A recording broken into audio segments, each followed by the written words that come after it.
ఓం శ్రీ మాత్రే నమః. పంచామృతం ప్రేక్షకులందరికీ హృదయపూర్వక స్వాగతం. 2026 జూలై 27 నుంచి 2026 డిసెంబర్ 11 వరకు మీనరాశిలో శని వక్రించి ఉండటం అనేది జరుగుతుంది. సో మొదటిగా మనం చూసినట్లయితే శని వక్రీకరణ ఒక లోతైన విశ్లేషణ మనం చూసినట్లయితే జూలై 27న ఈ జూలైలో 27వ తారీఖున శని మీనరాశిలో వక్రిస్తున్నారు. సో ఇది డిసెంబర్ 11 వరకు కూడా దాదాపు 4.5 నెలల అంటే దాదాపు ఇది 137 రోజుల పాటు ఇదే స్థితిలో ఉంటారు. శని నేరుగా అంటే డైరెక్ట్ మోషన్ లో ప్రయాణిస్తున్నప్పుడు అయితే మాత్రం మనకి నిదానంగా క్రమశిక్షణతో అయితే ముందుకు వెళ్ళు అని మనకి చెప్తారు. వక్రీకరించినప్పుడు మాత్రం వెనక్కి వెళ్లి వదిలేసిన పనులు కంప్లీట్ చేసి స్పష్టతతో ముందుకు రావాలి అని ఆదేశిస్తూ ఉంటారు. మీనరాశి అనేది మన అంతర్లీనమైన ఆలోచనలకు అంటే సబ్ కాన్షియస్ మైండ్ దానికి సంబంధించినటువంటి విషయాల్ని సూచిస్తూ ఉంటుంది. ఇక్కడే మనం సమస్యలను దాచుకుంటాం. శని ఈ సమయంలో మనని ఆత్మ పరిశీలన చేసుకోవాలి అని అనవసరమైన భ్రమల నుండి బయటపడాలి అని హెచ్చరిస్తున్నారు. ఈ కాలం ఎదుగుదలకు అవసరమైన రివ్యూ పీరియడ్. ధను రాశి వాళ్ళకి చూసినట్లయితే కనుక ఈ యొక్క 2026 జూలై 27 నుంచి డిసెంబర్ 11 వరకు మీనంలో శని వక్రీకరణ అనేది ఇది ధనుస్సు రాశి వారికి ఎటువంటి రిజల్ట్ ఇస్తుందనేది చూస్తే రెండవ స్థానము 3వ స్థానము అధిపతి అయినటువంటి శని 4వ స్థానంలో సంచరిస్తున్నారు. ఈ ధనురాశి వాళ్ళకి సంచరిస్తూ ఇప్పుడు వక్రించబోతున్నారు జూలై 27 నుంచి. సో శని 2వ స్థానం అంటే ధనం కుటుంబానికి సంబంధించిన స్థానానికి అధిపతి, 3వ స్థానం ధైర్యం ప్రయత్నం వీటికి సంబంధించిన అధిపతి. సో 2, 3 అధిపతి 4 ఇంట్లో అంటే 4 అనేది ఇల్లు ప్రశాంతత స్థిరాస్తులు వీటికి సంబంధించిన స్థానం. అక్కడ 4లో శని యొక్క వక్రీకరణ జరుగుతుంది. కాబట్టి ధనకారకుడు మరియు ప్రయత్నకారకుడు శని 4వ ఇంట్లో వక్రించడం అంటే మీ ప్రాథమిక పునాదులు బేసిక్ ఫౌండేషన్స్ పరీక్షించబడుతున్నాయి. ఇది మీ ఇల్లు కుటుంబం మానసిక ప్రశాంతతకు సంబంధించిన సమయం. ఇల్లు ఆస్తి, ఇల్లు భూమి లేదా వాహనాలకు సంబంధించిన పాత వివాదాలు, వాయిదా పడిన రిపేర్లు లేదా పెండింగ్లో ఉన్న సమస్యలు ఇప్పుడు తిరిగి వస్తాయి. సో మీరు ఇల్లు మారాలని లేదా ఆస్తి కొనాలని చూస్తుంటే ఇప్పుడు ఆటంకాలు ఎదురయ్యే అవకాశాలు. అయితే వారసత్వంగా వచ్చే ఆస్తి విషయంలో ఇది మంచి సమయం కావచ్చు. ఎందుకంటే ప్రతిదీ మీరు చేసినటువంటి ప్రయత్నాన్ని బట్టి ఉంటుంది. కానీ ప్రతిదీ కూడా ఆచితూచి అడుగు వేయాలి. శని నిజాయితీకి విలువిస్తారు. శని నిజాయితీగా ఉన్న వాళ్ళకి మంచి రిజల్ట్ ఇస్తారు. కాబట్టి ఈ టైంలో మీరు చేసే ప్రతి పని కూడా నిజాయితీగా ఉండాలి. తర్వాత కుటుంబం, తల్లి ఆరోగ్యం పట్ల అప్రమత్తంగా ఉండాలి. కుటుంబ సభ్యులతో పాటు అంటే మీకు ఎవరితో అయితే మనస్పర్ధలు ఉన్నాయో కుటుంబ సభ్యులతో పాత మనస్పర్ధలు ఉంటే వాటిని ఇప్పుడు సామరస్యంగా పరిష్కరించుకోవడానికి మంచి సమయం. మీరు మీ కుటుంబ బాధ్యతలను మీ వ్యక్తిగత స్వేచ్ఛను సమతుల్యం చేసుకోవడం నేర్చుకోవాలి. సో ఈ యొక్క శని వక్రం సమయంలో వక్రించడం అంటే వెనక్కి రావడం అంటే పాతవి మళ్ళీ వెనక్కి వచ్చినప్పుడు వాటిని పరిష్కరించుకునేటటువంటి సమయం వక్రీకరణ సమయంలోనే జరుగుతూ ఉంటుంది. సో మానసిక స్థితి కూడా ఈ ధనురాశి వాళ్ళకి చూసినట్లయితే ధనురాశి వాళ్ళకి స్వేచ్ఛ అంటే ఇష్టం. కానీ 4వ స్థానంలో శని ఉండడం వల్ల మీ స్వేచ్ఛకు పరిమితులు ఏర్పడతాయి. దానివల్ల కొంత మానసిక ఒత్తిడి వస్తుంది. కానీ ఇది మిమ్మల్ని మరింత బాధ్యతాయుతమైన వ్యక్తిగా మారుస్తుంది. తర్వాత ఈ యొక్క ధనురాశి వాళ్ళకి ఈ అర్ధాష్టమ శని తర్వాత వక్రీకరణ శని వక్రించడం ఈ యొక్క ఇచ్చేటటువంటి నెగిటివ్ రిజల్ట్స్ గురించి తగ్గించుకోవడానికి జాగ్రత్తలు పరిహారాలు ఎటువంటివి చేసుకోవాలి అంటే ఆస్తి లావాదేవీలు గురించి ఏమైనా మీరు చేసేటప్పుడు అన్ని పత్రాలు 2 సార్లు సరిచూసుకోండి. హడావుడిగా నిర్ణయాలు తీసుకోకండి. శనివారం రోజు మీ కుటుంబ పెద్దలకు లేదా తల్లికి సేవ చేసుకోండి. హనుమాన్ చాలీసా పఠించడం వల్ల మీ అంతర్గత భయాలు తొలగిపోతాయి. ఇంట్లో అనవసరమైన సామాగ్రిని తొలగించి ఒక ప్రశాంతమైన వాతావరణాన్ని ఏర్పాటు చేసుకోవాలి.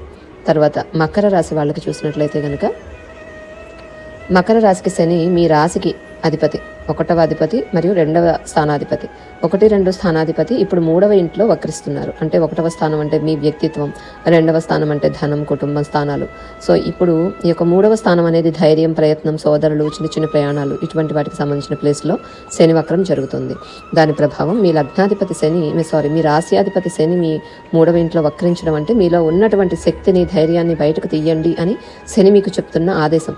మీరు ఎంతో కాలంగా పక్కన పెట్టిన మీ నైపుణ్యాలను తిరిగి పదును పెట్టుకోవాల్సిన సమయం అనేది చెప్తున్నారు. ప్రయత్నం పని మీ రోజువారీ కష్టానికి ఫలితానికి మధ్య వారధిగా ఈ కాలం ఉంటుంది. గతంలో మీరు చేసినటువంటి ప్రయత్నాలు ఇప్పుడు మీ ఫలితాలను అంటే వాటికి ఫలితాలు ఇవ్వడం అనేది ప్రారంభం జరుగుతుంది. కానీ దానికి మీ నుంచి ఇంకొంచెం నిబద్ధత అనేది అవసరం కదా. సో మీరు ఏదైనా కొత్త కోర్స్ లేదా మీడియా సంబంధించిన ప్రాజెక్ట్ మొదలు పెట్టాలనుకుంటే దానికి ఇది మంచి టైం. కానీ మీరు ఆలస్యంగా మొదలుపెట్టినా కూడా పర్వాలేదు, ఖచ్చితంగా పూర్తి చేయాలి అనేది శని చెప్పేటటువంటి విషయం. సో సంబంధాల విషయంలో, సోదరులకు సంబంధించిన విషయంలో మీ తోబుట్టువులతో లేదా చిన్ననాటి స్నేహితులతో ఉన్న పాత గొడవలను పరిష్కరించుకోవడానికి ఇది మంచి సమయం. వారితో కమ్యూనికేషన్ సరిదిద్దుకోండి.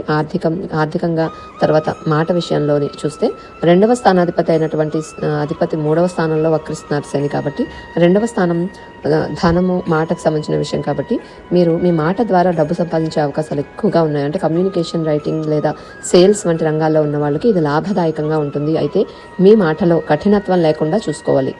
ఈ మకర రాశి వాళ్ళకి ఎటువంటి జాగ్రత్తలు తీసుకోవాలి, పరిహారాలు చేసుకోవాలి అనేది ఈ టైంలో చూస్తే అతిగా మాట్లాడకండి. మీ మాట మీ ఆస్తిని కూడా నిర్ణయిస్తుంది.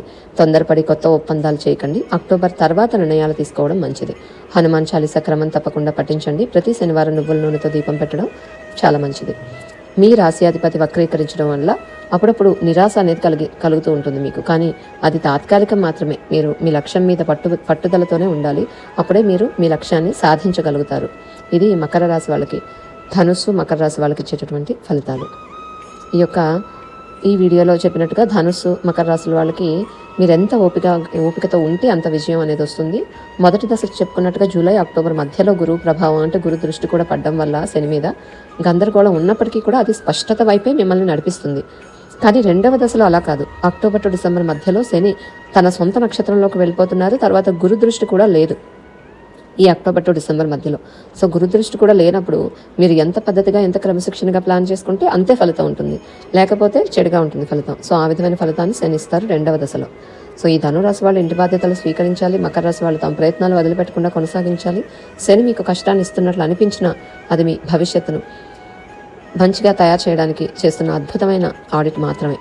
ఈ యొక్క కుంభరాశి వాళ్ళకి శని మీ రాశ్యాధిపతి మరియు మీ 12వ అధిపతి. సో రాశ్యాధిపతి 12వ అధిపతి అయినటువంటి శని మీకు 2వ ఇంట్లో వక్రిస్తున్నారు. సో రాశి అంటే ఏంటి? వ్యక్తిత్వం, జీవన గమనం. 12వ స్థానం అంటే వ్యయం, అంటే మీరు చేసే వ్యయాలు, విదేశీ ప్రయాణాలు, అంతర్లీనమైనటువంటి ఆలోచనలు. సో మీ యొక్క రాశ్యాధిపతి 12వ అధిపతి అయిన శని మీ యొక్క 2వ ఇంట్లో, 2వ ఇల్లు అంటే ధనం, కుటుంబం, మాట, ఆహారం, ఈ యొక్క ప్లేస్లో సంచరిస్తూ వక్రిస్తున్నారు. సో దీని ప్రభావం ఏ విధంగా ఉంది అంటే మీ రాశ్యాధిపతి 2వ ఇంట్లో వక్రీకరించడం వల్ల మీ ఆత్మ గౌరవం, మీ ఆర్థిక విలువలకు సంబంధించిన పరీక్ష. మీరు మిమ్మల్ని ఎలా చూసుకుంటున్నారు, మీ కుటుంబంతో మీకున్న సంబంధం ఏంటి అనే విషయాలు శని సమీక్షిస్తున్నారు. ఆర్థికం, కుటుంబం ఈ విషయం ఎలా ఉంది అంటే మీరు గతంలో చేసిన ఆర్థిక పొరపాట్లు ఇప్పుడు మీకు అర్థమవుతాయి. అప్పుల గురించి ఆందోళన చెందడం కంటే క్రమశిక్షణతో కూడిన బడ్జెట్ వేసుకోవడం ముఖ్యం. కుటుంబ సభ్యుల మధ్య ఏదైనా అపరిష్కృత అంటే పరిష్కారం కాని గొడవలు ఏమైనా ఉంటే అవి బయటకు వచ్చే అవకాశాలు అయితే ఉన్నాయి ఈ టైంలో. మాట, ఆరోగ్యం గురించి చూస్తాం. మీ మాటల్లో కఠినత్వం రావచ్చు. దీనివల్ల కలహాలు కూడా వచ్చే అవకాశం. జాగ్రత్త. మీరు ఏం మాట్లాడుతున్నారో, ఎలా మాట్లాడుతున్నారో అనేది చూసుకోవాలి. అలాగే మీరు తినే ఆహారం మీద శ్రద్ధ వహించాలి. అనారోగ్యకరమైన అలవాట్లు ఉంటే ఈ సమయంలో మార్చుకోవాలి. తర్వాత ఏల్నాటి శని అనేటటువంటిది, వీరికి ఏల్నాటి శని చివరి దశ కూడా జరుగుతుంది. గత 7.5 ఏళ్లలో మీరు పడ్డ కష్టాలకు, నేర్చుకున్న పాఠాలకు ఇది ముగింపు దశ. భవిష్యత్తులో మీరు ఎలా ఉండాలో ఈ కాలం మీకు నేర్పిస్తుంది. జాగ్రత్తలు, పరిహారాలు. ఈ కుంభరాశి వాళ్ళకి ఎటువంటి జాగ్రత్తలు, పరిహారాలు చేసుకోవాలి ఈ సమయంలో ఏల్నాటి శని చివరి దశలో అనేది చూస్తే కనుక అనవసరమైన మాటలు తగ్గించుకోండి. మౌనంగా ఉండడం చాలా మంచిది. ఆర్థిక లావాదేవీల విషయంలో చాలా స్పష్టంగా ఉండాలి. ప్రతి రూపాయికి లెక్క ఉంచుకోవాలి. ప్రతి శనివారం కూడా మీరు శక్తి లేని వాళ్ళకి లేదా అనాథలకు మందులు లేదా ఆహారాన్ని దానం చేయండి. ఇది 12వ ఇంటి దోషాన్ని, అంటే మీ యొక్క ఆసుపత్రి ఖర్చులు తగ్గిస్తుంది. ఈ విధంగా దానం చేయడం ద్వారా మీకు 12వ ఇంటి దోషం తగ్గుతూ ఉంటుంది. హనుమాన్ చాలీసా పఠించడం మీ మనస్సును ప్రశాంతంగా ఉంచుతూ ఉంటుంది. సో ఇవి ఈ యొక్క కుంభరాశి వాళ్ళకి చేసుకోవాల్సిన జాగ్రత్తలు, పరిహారాలు అనేవి. తర్వాత మీనరాశి వాళ్ళకి చూసినట్లయితే, మీనరాశికి శని 11వ మరియు 12వ స్థానాలాధిపతి మీ రాశిలోనే వక్రిస్తున్నారు. అంటే మీనంలోనే శని వక్రిస్తున్నారు కదా. 11వ 12వ అధిపతి మీ రాశిలో వక్రించడం చాలా ముఖ్యమైన మరియు శక్తివంతమైన విషయం. మీ రాశిలోనే శని వక్రం అనేటటువంటిది మిమ్మల్ని మీరు పూర్తిగా కొత్తగా రీబిల్డ్, అంటే పునర్నిర్మించుకునే అవకాశం ఉంది. గతంలో మీరు ధరించిన ముసుగులు లేదా పోషించిన పాత్రలు ఇక పనిచేయవు. మీ నిజమైన స్వభావం బయటకు వస్తుంది. వ్యక్తిత్వం, ఆరోగ్యం విషయంలో శని రాశిలో ఉండటం వల్ల శారీరక అలసట, మానసిక ఒత్తిడి ఎక్కువగా ఉంటాయి. మీ శరీరం మీకు కొన్ని హెచ్చరికలు ఇస్తుంది, వాటిని నిర్లక్ష్యం చేయకండి. మీ చర్మం లేదా కండరాలకు సంబంధించిన సమస్యలు వచ్చే అవకాశాలు. అతిగా కష్టపడడం మానేసి క్రమశిక్షణతో విశ్రాంతి కూడా తీసుకోవడం నేర్చుకోండి. వృత్తి, లాభాలు సంబంధించి చూస్తే 11వ స్థానాధిపతి రాశిలో ఉండడం వల్ల మీ స్నేహ బృందం, అంటే మీ ఎవరైతే మీ ఫ్రెండ్స్ ఉంటారో, మీ నెట్వర్క్, ఫ్రెండ్ సర్కిల్, ఇదంతా కూడా మీ వ్యక్తిత్వం మీదే ఆధారపడి ఉంటుంది. గతంలో మీకు దూరమైన స్నేహితులు మీకు తిరిగి మళ్ళీ మీతో కలిసే అవకాశాలు ఉన్నాయి. కొందరు శాశ్వతంగా దూరం అయ్యే అవకాశాలు కూడా ఉన్నాయి. మీ కోరికలు, లక్ష్యాలు ఇప్పుడు మీరు మళ్ళీ సమీక్షించుకుంటారు. ఏలినాటి శని మీకు రాశిలోనే శని సంచారం అంటే ఏలినాటి శని అత్యంత కఠినమైన మధ్యలో ఉన్న దశ. ఇది మీరు అనుభవించే అత్యంత శక్తివంతమైన పరివర్తన అంటే మార్పు వచ్చేటటువంటి దశ. కష్టపడితే ఈ కాలంలో మీరు పొందే జ్ఞానం, అనుభవం జీవితాంతం మీకు తోడుగా ఉంటుంది. జాగ్రత్తలు, పరిహారాలు ఈ మీనరాశి వాళ్ళు ఎటువంటివి చేసుకోవాలి పరిహారాలు అనేది చూస్తే, అద్దం ముందు నిలబడి మిమ్మల్ని మీరు విమర్శించుకోవడం ఆపేయండి. ఆత్మవిశ్వాసాన్ని పెంచుకోండి. కాస్మెటిక్ సర్జరీస్ కానీ, అకస్మాత్తుగా మీ వేషధారణ కానీ మార్చుకోవడానికి